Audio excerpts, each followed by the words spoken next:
Hoy es un día muy especial porque es 31 de mayo, es el día de las tripulantes de cabina, el día de lo que antes se llamaba azafatas.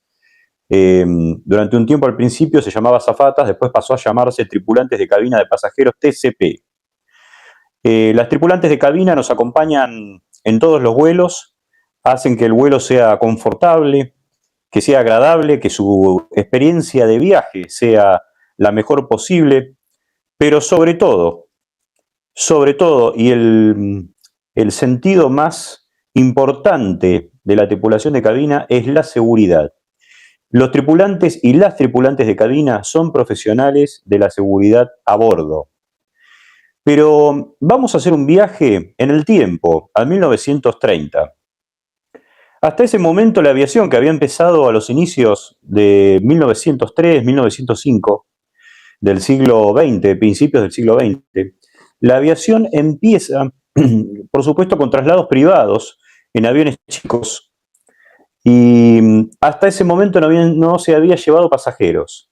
Empiezan algunos movimientos entre aeropuertos chicos de aviones, pero no había nadie que atienda a los pasajeros, no había nadie que se ocupe de la seguridad. Si los pilotos fallecían en un accidente, que había varios accidentes en ese momento, nadie se ocupaba de decirles a los pasajeros lo que tenían que hacer, y por propia intuición los pasajeros abandonaban esos aviones que se habían accidentado, como el más les parecían. Había una mujer que se llamaba Ellen Church, que era piloto o pilota, y se acerca a una compañía a dejar su currículum. En ese momento me imagino que sería todo no con currículum, sino hablado, y se ofrece como piloto de la compañía. El dueño de la compañía le dice que no podía pilotar porque era mujer. Y en ese momento, y hasta entrados la década del 60, se creía que la mujer, como tenía menstruación, en ese momento, en esos días de menstruación, perdía el conocimiento y podía ser terrible para la operación de los aviones. Entonces, ese pensamiento un poco primitivo, ¿no?, pero que ha durado en el tiempo hasta la década del 60, impidió que nuestra Ellen Church, piloto, pueda ser reclutada como piloto y pueda conducir aviones de pasajeros. Si bien hasta ese momento ella pilotaba, pero pilotaba aviones que no tenían pasajeros, no pudo conseguir ese primer empleo. ¿Qué sucede después? Que ella le dice, bueno, pero yo quiero volar igual, de alguna forma tiene que haber, y el dueño de la compañía le ofrece a Ellen Church un puesto como asistente de vuelo. Ellen Church también era, aparte de piloto, era enfermera, una enfermera que en ese momento las enfermeras se ocupaban de un montón de cosas en la asistencia de la gente. Entonces, a partir de ese momento, Ellen Church es pionera en esta profesión que es ser tripulante de cabina. ¿Cuál es el título que se necesita para ser tripulante de cabina en 1930? Ser enfermera. El título de enfermera habilitaba, más otros requisitos más, habilitaba a las mujeres solteras de menos de 1,63 m y de menos de 52 kilos, las habilitaba a ser las primeras azafatas que empezaban a volar en esa aviación primitiva, en estos aviones que empezaban a surcar los cielos de Estados Unidos. Hubo otras experiencias anteriores de asistencia de vuelo en globo, pero en aviación de aviones, Ellen Church es la pionera, es la que impulsa la carrera de tripulante de cabina y es la que impulsa también esta conmemoración, el 31 de mayo, todos los 31 de mayo, el día de nuestras azafatas, de nuestros tripulantes de cabina, hombres y mujeres. Concluido esto, pasamos a empezar la descripción de aviones. Ustedes saben que los aviones, hay aviones de todo tipo, grandes, chicos, aviones de larga distancia, aviones de corta distancia. Muchos aviones se usan para utilidades que ni siquiera sabemos. Apagar incendios, hacer aeroaplicación, se utilizan para hacer publicidad, aviones de taxi aéreo, aviones ejecutivos y aviones que tienen que despegar en pistas muy cortas. Aviones de combate, aviones militares, aviones que aterrizan en portaaviones. Todos los aviones tienen motores. Los planeadores no tienen motor. Entonces estamos en presencia de 4 tipos de motores que tienen los aviones o las aeronaves en general. Sin entrar en el detalle de naves espaciales y demás, que también tienen un quinto tipo de motorización. Pero los aviones terrestres, los que usamos nosotros para movernos, los que nos tomamos cuando vamos de vacaciones, los que vemos en el aeroclub, los aviones que conviven con nosotros durante toda nuestra vida. Esos aviones presentan 4 tipos de motores. Sin motor, que son los planeadores. Yo hice el curso de planeador, empecé volando ahí. Aviones con motores a pistón, que son, por ejemplo, un Cessna 182, un Cessna 172, un Piper PA-11. Ahora no tengo maquetas para mostrarle, pero ya voy a tener y les voy a poder mostrar cómo es un avión con motor a pistón. Seguramente que ustedes lo han visto en algún aeroclub, en algún aeródromo provincial o algo por el estilo. Después pasamos al tercer motor, que es el avión a turbohélice. Y ahora sí les puedo presentar una maqueta, que es nuestro ATR-72. Esta maqueta pertenece a una compañía que todo el mundo la conoce, que es una compañía de correo, y tiene 2 motores turbohélice. El motor turbohélice es un motor que funciona con el principio de acción y reacción, la tercera ley de Newton, que ese calor que se genera adentro produce un impulso hacia adelante producto de que sale por una tobera más chica. Y alimenta un eje que a su vez hace girar a una hélice, que es esta hélice que la vemos acá. Los aviones turbohélices son aviones que tienen un techo de servicio aproximado de 25.000 pies. Dividido por 3 le va a dar el número en metros. Con lo cual, es un avión súper seguro. Pero los aviones, todos en general, se deben utilizar para la finalidad que fueron fabricados. No hay que sobreexigirlos en tratar de utilizarlos en momentos o en pistas para los cuales no fueron creados. Porque ahí es donde vienen los problemas, ahí es donde vienen los accidentes, ahí es donde se transforma un elemento que es súper seguro en algo inseguro que nos puede costar tanto la vida de seres humanos como la rotura de materiales. Hay un montón de accidentes de turbohélices producto de utilizarlos como si se volara un avión a reacción, un turbojet de pasajeros, y no es así. El turbohélice requiere otro tipo de planificación del vuelo. ¿Por qué digo esto? Porque a 25.000 pies encontramos la mayor cantidad de tormentas. En la parte más ancha de la tormenta, en donde se genera mucha carga de hielo sobre las alas. Entonces, al cargar hielo sobre las alas de cualquier avión, vamos a deformar la superficie alar, que si ustedes la ven acá, tiene que tener un perfil determinado, lo hemos visto en el programa anterior, cuál es el perfil alar que tiene que tener, qué es la fórmula de sustentación, y si ese perfil está cargado con hielo, producto de volar a 25.000 pies entre tormentas, vamos a tener una fórmula de sustentación que no va a ser la que conocemos, va a ser cualquier otra cosa. Empieza a estar sucia esa ala cargada de hielo, y eso es lo que provoca la mayor cantidad de accidentes de turbohélice, pretendiendo llegar a destino en una ruta directa que es únicamente posible a mayor altura, y para eso necesitamos los aviones a reacción, los turborreactores, que son los aviones que generalmente vemos en los aeropuertos más importantes. Y ahí viene toda esta relación para este video entre el ATR y el 380, ¿no? Que yo les quería mencionar para que ustedes tengan una idea. El proyecto de mi programa es poder conversar con ustedes y que se lleven una idea de cuando vayan a un aeropuerto y miren, sepan de qué se trata cada una de las aeronaves, para qué sirve y cuál es la finalidad para qué fue fabricada. No solamente el avión que ustedes se van a subir, sino que van a poder ver por las ventanas que tienen los aeropuertos y demás mientras están esperando, van a poder ver otros aviones, otros tipos de aviones con otras finalidades y otros usos.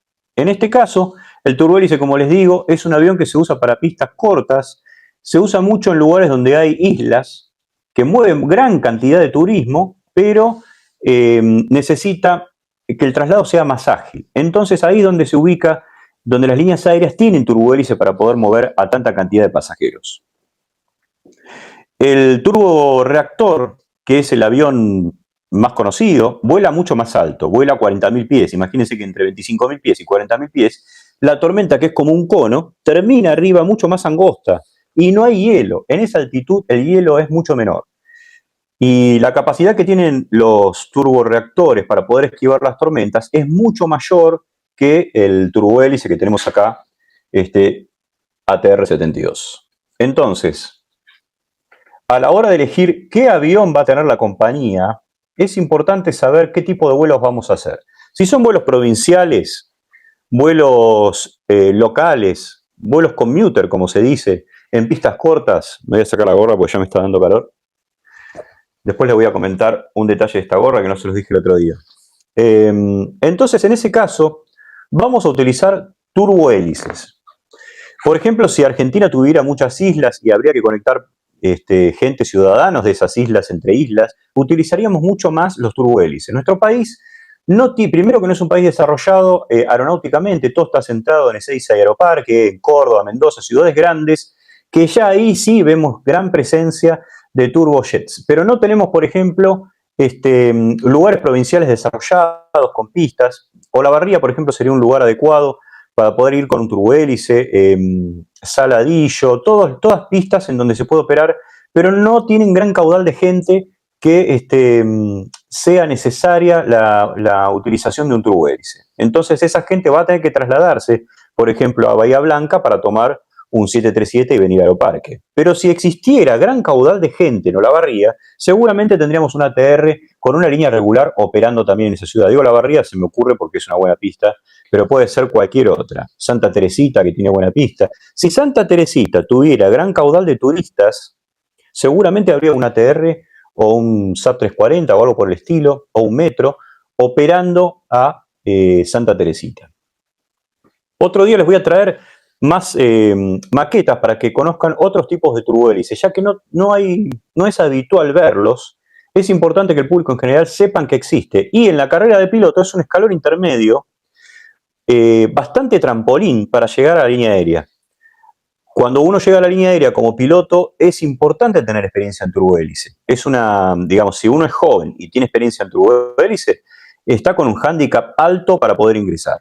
No es un requisito fundamental, pero es bueno si lo tiene.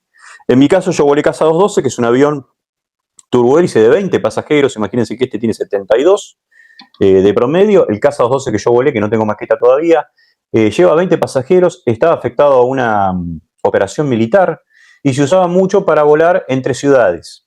Volé mucho a Mendoza, volé mucho a San Juan, San Luis. Esa ruta la hice un par de veces. También fui a Saladillo a intentar traer un helicóptero, después al final no lo pudimos traer. Y operaba básicamente en Campo de Mayo.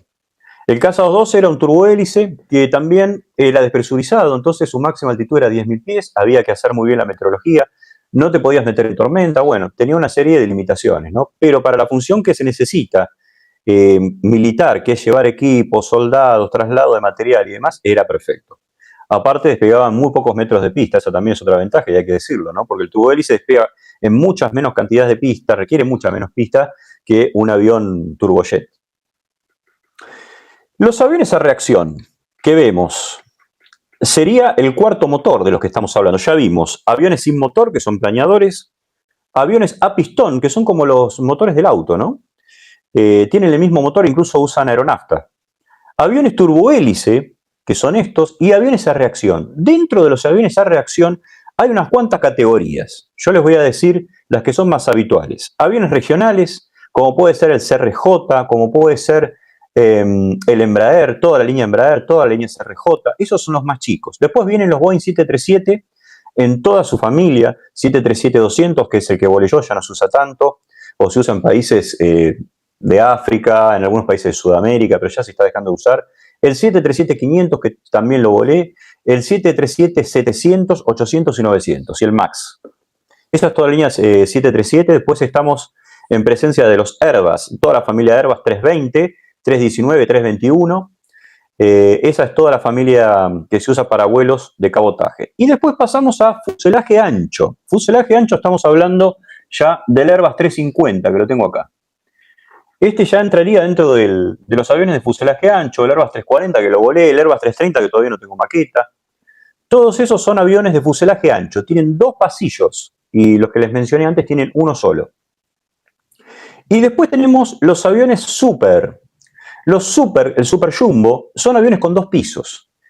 El jumbo que ya se está dejando de usar, igual hay muchas líneas europeas que lo usan y les da mucho rendimiento, como Lufthansa, como British, Air France, no sé si tiene, creo que no, pero hay algunas líneas que todavía tienen 747-400, 747-800 también tienen. Y después tenemos las otras líneas que tienen super, que son las líneas que tienen Airbus 380, que tanto lo mencioné en los videos.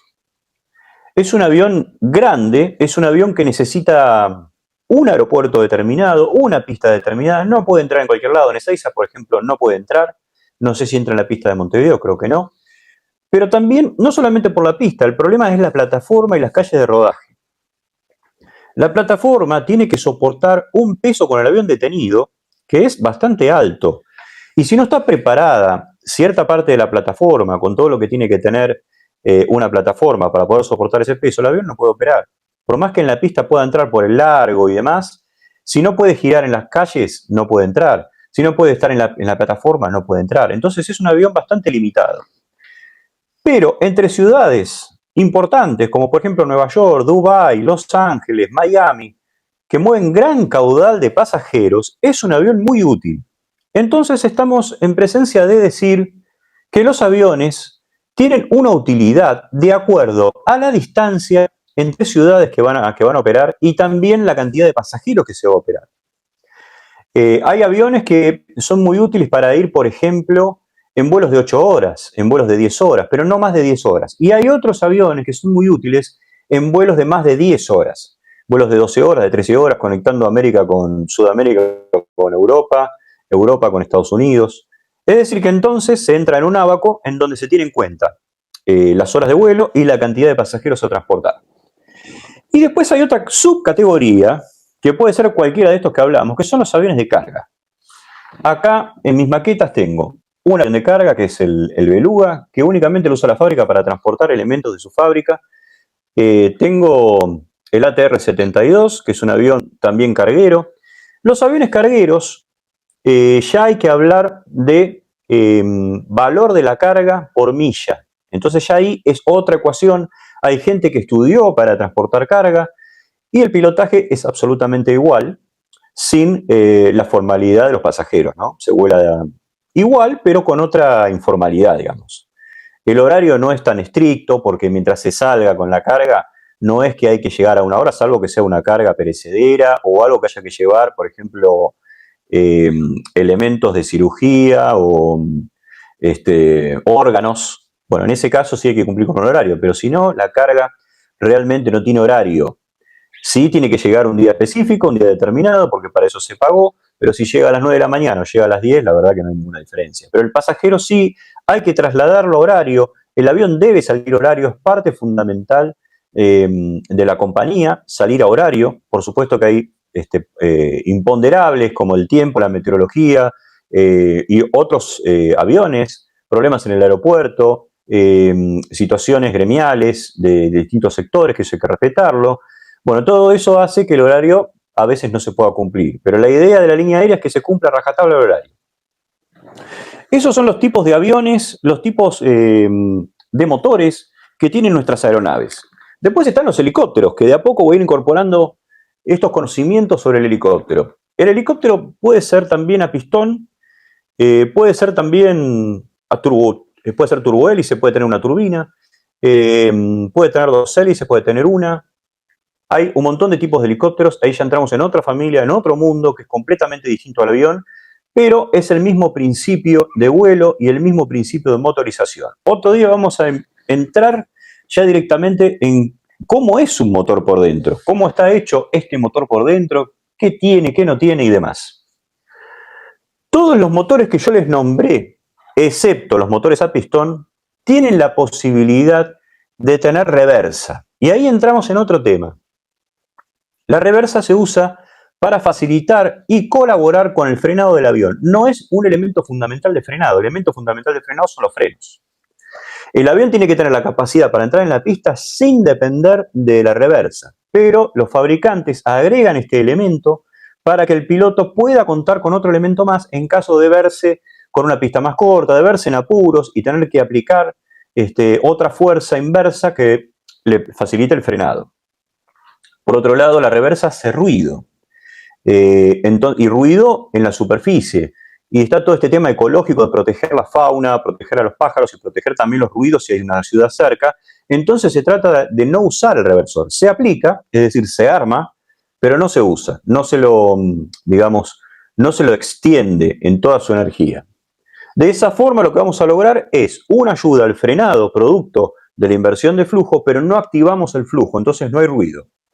Sí nos ayuda a frenar un poco cuando el avión tiene mucha velocidad. Ya cuando el avión tiene poca velocidad lo tenemos que guardar porque ya no tiene efecto y empieza a tener más efecto el freno, que está aplicado sobre los conjuntos de ruedas de cada uno de los aviones. Y acá venimos a una parte importante de algo que sucedió hoy y ya nos metemos en la materia CRM, que tiene que ver con la administración de recursos de cabina. El liderazgo y siempre lo que les menciono de la buena comunicación entre los tripulantes. El trabajo de piloto es un trabajo en donde prima la comunicación. La comunicación lo es todo. Una mala comunicación, entramos en una zona de inseguridad. La comunicación tiene que ser buena y para tener buena comunicación hay que estar bien psicológicamente. Si uno no está bien psicológicamente, la comunicación no va a ser buena. Si uno tiene un problema, si uno está con una carga emotiva importante, ahí la comunicación deja de ser eficiente. ¿Qué pasó hoy en mis redes? Resulta que yo, apurada, hice todo un video del Airbus 380 y dije que 4 motores, pensé, tiene 4 reversores. ¿Por qué? Acostumbrada al avión que volé yo, que tenía 4 motores, que era el 340 y tenía 4 reversores. ¿Qué sucede con la gente que tiene experiencia? Y acá me hago una autocrítica. Cuando tenemos mucha experiencia, solemos leer menos. ¿Por qué? Porque tenemos la seguridad en nuestra espalda de la gran experiencia. Entonces yo con mucha experiencia de 340 dije, el 380 tiene 4 motores, es similar al 340. Usuario detecta mi error y muy amablemente me dice, mirá que el 380 tiene 2 reversores 4. Y lo hizo con una intención de sumar, por supuesto. Le mando un saludo muy grande y le doy la bienvenida al reino de los cielos, como digo, ¿no? Que son todos bienvenidos. Los que hablan mal, los que hablan bien, los haters, los seguidores. El Airbus 380 tiene 2 reversores. ¿Pero por qué tiene 2 reversores? Porque es un avión muy grande.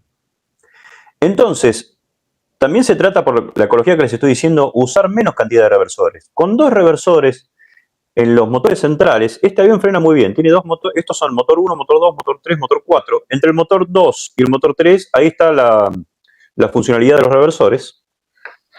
Tiene 2 reversores. Y la ingesta de polvo y demás, porque es un avión que tiene las alas muy grandes, entonces suele llegar al final del ancho de la pista. Después me habló otro usuario, porque yo lo dejé el video, no lo corregí, lo dejé así tal cual estaba. Después me habló otro usuario, me volvió a repetir lo mismo, le agradecí, y después me habló un tercer usuario ya retándome, ¿no? Diciendo, te equivocaste feo. Entonces esto lo traigo acá al video porque es un poco la explicación de cómo hacemos para comunicarnos en la cabina. ¿Qué se estila?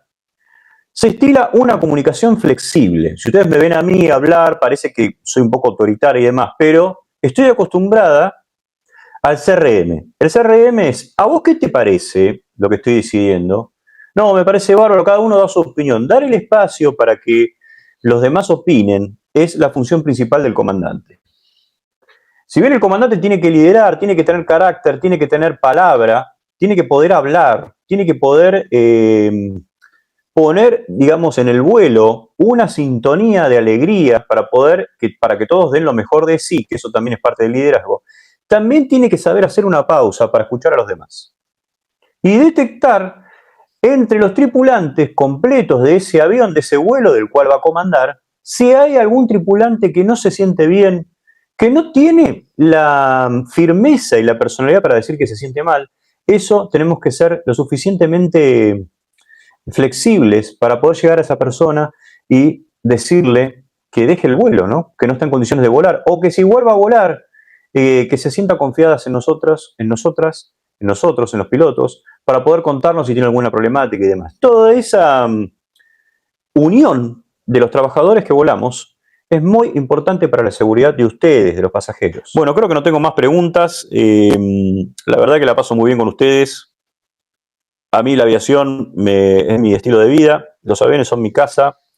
Les agradezco un montón que me acompañen. Espero verlos nuevamente el domingo. Como dijo acá un usuario recién, cada vez somos más y eso está muy bueno. Acá estamos todos juntos, están ustedes y estoy yo haciendo los vuelos. Compartiendo esto, y la idea es que todo el mundo tenga ganas de volar, que volar es lo mejor que le puede pasar a una persona. El entusiasmo del vuelo es un aporte a la vida que da una alegría inmensa. poder volar, poder desarrollarse, todas las áreas que tiene la aviación, que son tremendamente apasionantes. Subí hace poco un video explicando qué es curso, deriva y track, y la verdad que tuvo una viralización increíble porque es apasionante el tema, a todos nos gusta mucho. Y a mí poder transmitir esto, la verdad que me hace sentir muy bien. Así que me despido, que tengan buenas noches, buen domingo, buen inicio de semana. Nos estamos viendo el domingo que viene a las 21. Muchas gracias.